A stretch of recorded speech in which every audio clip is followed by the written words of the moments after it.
Hello students, welcome back to my channel Manoj Sir Coaching. I hope that you are quite well, and today we will practice our basic translation for our daily spoken English. প্রতিদিন আমি যেভাবে তোমাদের ট্রান্সলেশনগুলো দিয়ে থাকি, এগুলো দৈনন্দিন জীবনে কথা বলতে গেলে আমাদের এগুলো লেগেই থাকে। আশা করি তোমাদের এগুলো খুব হেল্প হচ্ছে।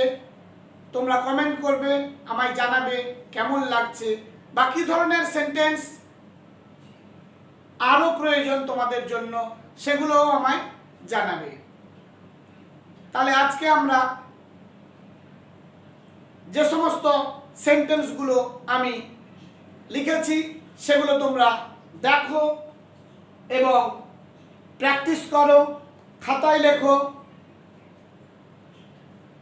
Basic translation for spoken English. সে ছিল আমার প্রাক্তন প্রেমিকা। সে ছিল, she was আমার, my ex girlfriend. She was my ex girlfriend. সে ছিল আমার প্রাক্তন প্রেমিকা। নেক্সট দেখো, আমার জন্য একটা ডিম ভাজা করো। Fry an egg for me. আমার জন্য একটা ডিম ভাজা করো। Fry an egg for me. Next দেখো, তুমি ভুল করছো। You stand on the wrong ground. You stand on the wrong ground. Next, এখন পর্যন্ত সব ঠিকঠাক চলছে। So far everything is going well. So far everything is going well. Next, যা করেছি তার জন্য অনুতপ্ত। আমি যা করেছি তার জন্য অনুতপ্ত। এখানে দেখো, যা করেছি, এখানে আর কর্তা বা সাবজেক্ট দেওয়ার কোনো প্রয়োজন নেই।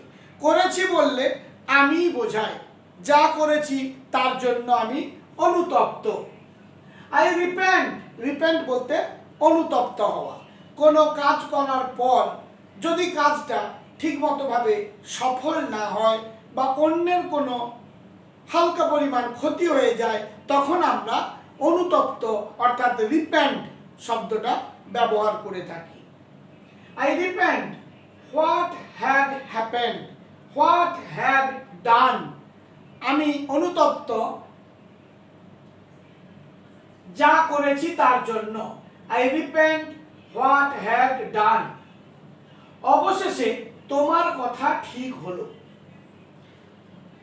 তোমরা দু একজন বন্ধু বান্ধব মিলে কিছু একটা বিষয় আলোচনা করছিলে। তুমি হয়তো বিষয়টাতে তোমার মতামত প্রয়োগ করেছিলে, কিন্তু তাতে দেখা গেল যে ফল আশানুরূপ হয়নি।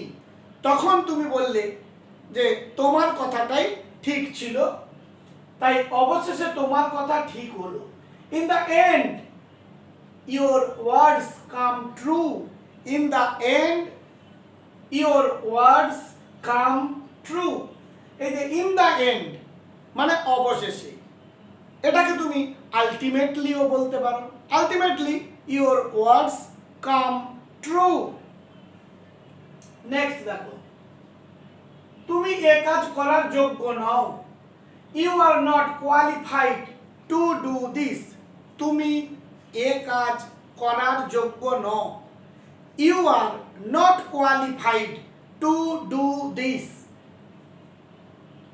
আমি প্রতিদিন এই পথে অথবা আমরা প্রতিদিন এই পথে চলাচল করি। We are constantly moving on this road.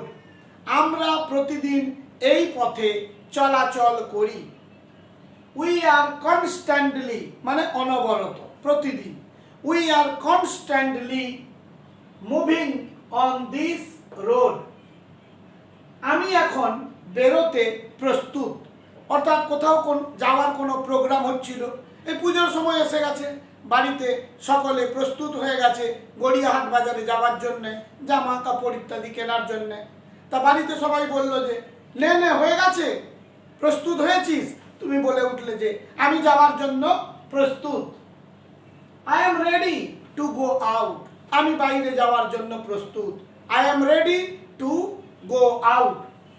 Next দেখো, সে সর্বদা আমার সম্বন্ধে বাজে কথা বলে, he always makes bad comments about me, he or she always makes bad comments about me, সে সর্বদা আমার সম্বন্ধে বাজে কথা বলে, he always makes bad comments about me. এই ফোনটির দাম কত? তুমি দোকানে এই পুজোর বাজারে হয়তো ভেবেছো যে কিছু ছাড় পাওয়া যাবে, তাই তুমি দোকানে গেলে, দোকানে গিয়ে এবারে ফোনের দাম জানতে চাইবে, তা তুমি কিভাবে তাহলে জিজ্ঞাসা করবে? এই ফোনটির দাম কত? How much price is this phone, how much price is this phone, how much price is this phone, এই ফোনটির দাম কত? আপনি কি এখানে নতুন? হয়তো কোনো একজন লোক এসে কোথাও তোমার বাড়ির সামনে ঘোরাঘুরি করছিল, কিছু জানতে চাইছিল, তুমি হয়তো তাকে জিজ্ঞাসা করলে যে আপনি কি এখানে নতুন? Are you new here, are you new here, আপনি কি এখানে নতুন? Are you new here. Next, এখানে এসে আমার পাশে বসো।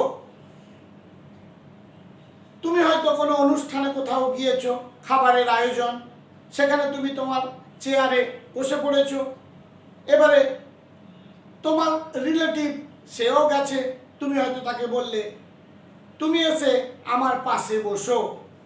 তাহলে কিভাবে আমরা বলবো? Come here and sit next to me, come here and sit next to me, তুমি এসে আমার পাশে বসো, come here and sit next to me.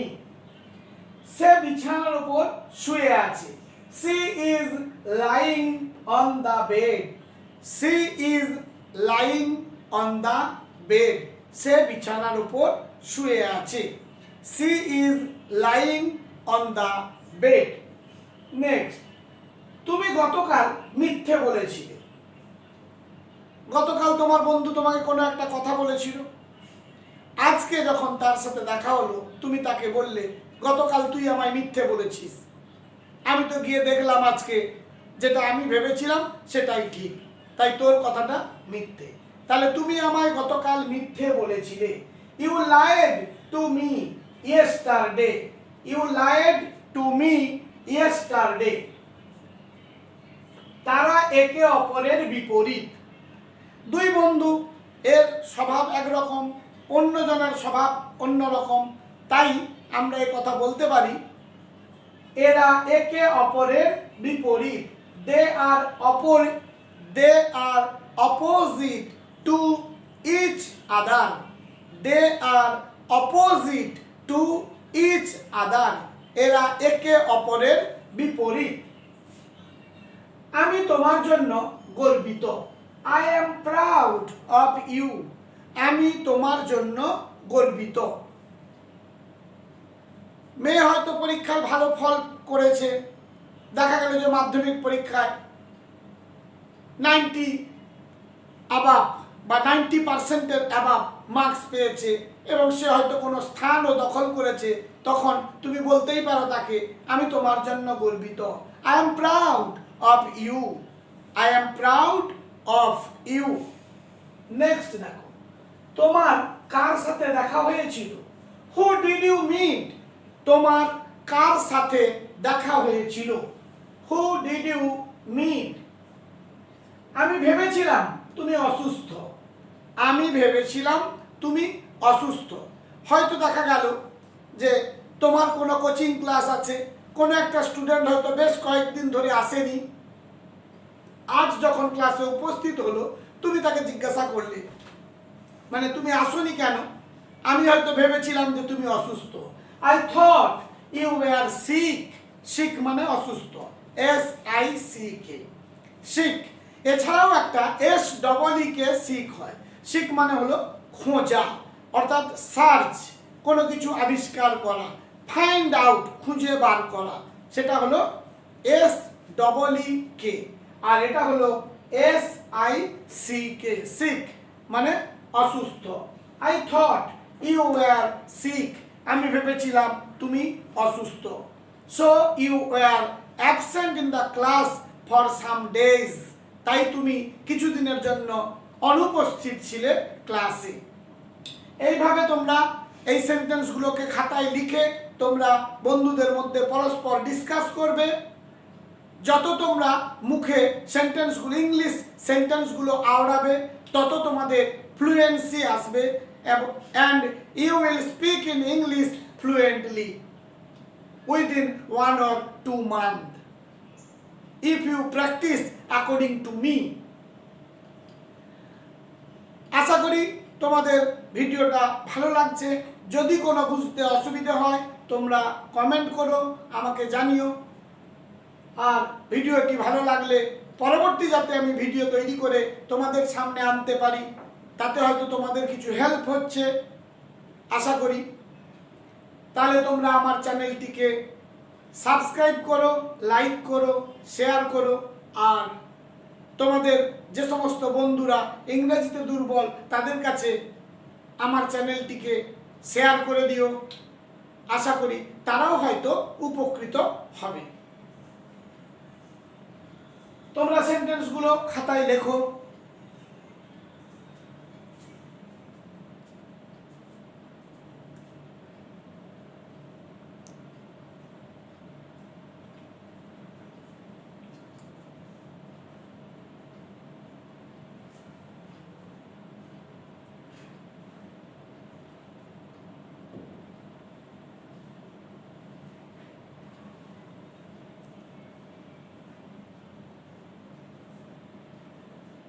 তবে তোমাদের একটা কথা বলতে চাই, বর্তমান দিনে অনেক ইনস্টিটিউশন স্পোকেন ইংলিশ শেখার জন্যেও তৈরি হয়েছে। তাতে অনেক ছাত্রছাত্রী অ্যাডমিশান নেয়, কিন্তু তাতে আমি দেখেছি বিশেষ ফল কিছু হয় না। তার কারণ হলো প্র্যাকটিস করার অভাব। ওই 4 মাসের কোর্স 5,000 7,000 দিয়ে অ্যাডমিশান হয়ে নিলাম, আর প্রতিদিন যেতে লাগলাম, কিন্তু কিছুই ফল দিচ্ছে না। তার জন্য একটা সহজ উপায় হলো তোমরা বাড়িতে খাতায় লিখে প্র্যাকটিস করবে, তবে যেই সম্ভব হবে। এবং তার আগে তোমরা আরেকটা কাজ করবে, খাতায় তোমরা দৈনন্দিন জীবনে আমরা যে সমস্ত ওয়ার্ডগুলো ব্যবহার করি সেই ওয়ার্ডগুলো তোমরা খাতায় লিখবে এবং সেগুলোকে প্র্যাকটিস করবে। তারপর মেক সেন্টেন্স কিভাবে করা হয় সেগুলো তোমরা শিখবে। এবং যতক্ষণ না পর্যন্ত তোমরা 2-3 জন বন্ধুর মধ্যে ডিসকাস করছো, ততক্ষণ পর্যন্ত কোনো মতে স্পোকেন ইংলিশ শিখে উঠতে পারবে না। তাই তোমাদের বারবার বলছি, খাতায় লিখবে, 2-3 জন বন্ধুর মধ্যে সপ্তাহে 1-2 দিন কি 3 দিন তোমরা ডিসকাস করবে এগুলো নিয়ে, তাহলে দেখবে যে তোমরা পারবে। তোমাদের মূল সমস্যা হলো যে তোমাদের লোক লজ্জা, অর্থাৎ আমি হয়তো একটা ইংলিশে কোনো কথা বলবো, পাশের জন হেসে উঠবে, তাই আমরা মুখ দিয়ে পরিষ্কার করে বলি না। তাই লোক লজ্জার কারণে আমরা স্পোকেন ইংলিশ শিখতে পারি না, 1 নম্বর পয়েন্ট। 2 নম্বর পয়েন্ট হলো যে আমাদের প্র্যাকটিস করা বা অভ্যেস করার অভাব। তাই তোমাদের বারবার এগুলো অনুশীলন করতে হবে, অর্থাৎ প্র্যাকটিস করতে হবে, তবে যেই সম্ভব হবে। ওই ইনস্টিটিউশনে গিয়ে ওখানে কোনো একটা বিষয় তোমাকে সম্বন্ধে বলতে দেবে, আর তুমি সেইভাবে বলতে লাগলে, তারপর ছুটির পর বাড়ি চলে এলে, এভাবে স্পোকেন ইংলিশ শেখা যায় না। স্পোকেন ইংলিশ শিখতে গেলে তোমাকে স্টক অফ ওয়ার্ড বাড়াতে হবে, তারপর সেন্টেন্স তৈরি নিজেকে বাড়িতে করতে হবে, তারপর টিচারের সাথে কনসাল্ট করতে হবে যে আমি সেন্টেন্সগুলো ঠিক লিখেছি কি না। তবে যেই ধীরে ধীরে তোমরা তোমাদের মধ্যে যে ইংলিশের প্রতি যে ভয় আছে সেই ভয়টা আস্তে আস্তে দূর হয়ে যাবে। তাই তোমরা চেষ্টা করো আমি যেভাবে বললাম সেটাকে ফলো করতে।